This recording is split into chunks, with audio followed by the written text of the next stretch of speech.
இன்னைக்கு எல்லாருமே மகளிர் தினமா நிற்கும். மகளிர் தின வாழ்த்துக்கு என் சார்பா நான் சொல்லிக்கிறது. அம்பாசமுத்திரம் எங்கள் ஊர்லேருந்து இந்த பிஸ்னஸ் ஸ்டார்ட் பண்ணேன். நான் ஸ்டார்ட் பண்ணி 3 இயர்ஸ் கம்ப்ளீட் ஆகிடுச்சு.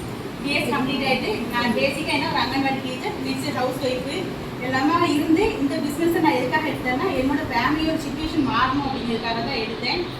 எக்ஸ்ட்ரா ரிசோர்ஸ் கேட்டு எனக்கு இன்கம் தேவைப்படுச்சுன்னா நான் எடுத்து மேக்ஸிமம் ஒரு 5 லட்சம் மேலே இன்கம் எடுத்து பண்ணிட்டேன். அதுக்காக நான் நிறைய ஸ்ட்ரகிள் அப்படிங்கிறது உமனுக்கான மேக்ஸிமம் எல்லாம் தெரியும். வேலை பார்க்குற இடத்துல எனக்கு பிரச்சனை, வீட்லேயுமே எனக்கு பிரச்சனை. இது வரைக்கும் எங்கள் ஹஸ்பண்ட் அப்படிங்கிறது சப்போர்ட் பண்ணாமல் தான் இருந்தாங்க.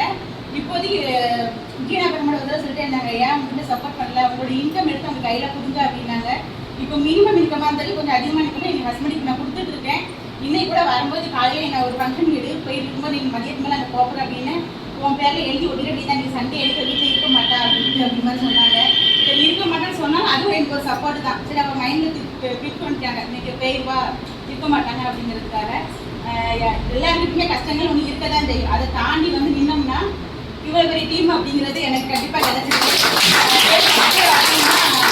நான் வந்து ஜாயின் பண்ண ஃபஸ்ட்டு மார்ச் ஜாயின் பண்ணேன். மேலே ஃபஸ்ட்டு மீட்டிங் இங்கே மதுரையில் இருந்துச்சு. அப்போ 1000 தான் மீட்டிங்க்கு. அப்போ நான் என்னை மட்டும் இன்றைக்கி தான் விட மாட்டாங்க. விடமாட்ட மாதிரி இருக்குன்னா அது 3 டிக்கெட்டாக போட்டு போனேன், பையன் பொண்ணு. அப்போ வந்து அவங்களுக்கு ஜஸ்ட் ஜாயின் பண்ணி விட்டாட்டு அப்புறம் சீல் முடிச்சுட்டு இருந்தேன். அப்போ என்னை கூப்பிட்டு போனது வந்து என்னோட அப்ளைனாக இருக்குது 4 மேடம் தான் கூப்பிட்டு போனாங்க.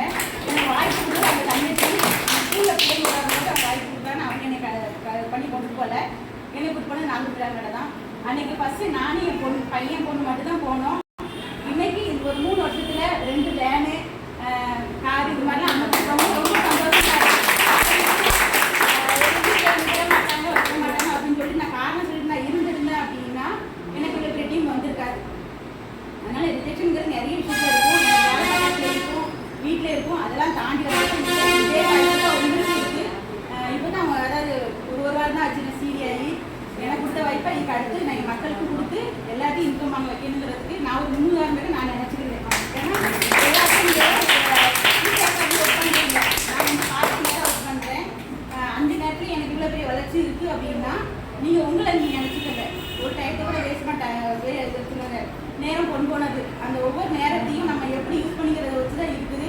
அதனால் எந்த ஒரு ஸ்டெட்லையும் வாங்கி நிற்காமல் அடுத்தடுத்துங்கிறத எல்லாம் ஒரே வாரத்தை நான் சொல்லுவேன். வெற்றி வந்தாலும் அடுத்து, தோல்வி வந்தாலும் அடுத்து. அந்த ஒரு வாரத்தையும் மட்டும் நான் தாரக மந்திரமாக எடுத்து அடுத்தடுத்து கொண்டு போய் இவ்வளோ பெரிய எனக்கு இருக்குது. அதனால் கண்டிப்பாக எல்லாரும் ஜெயிப்போம்.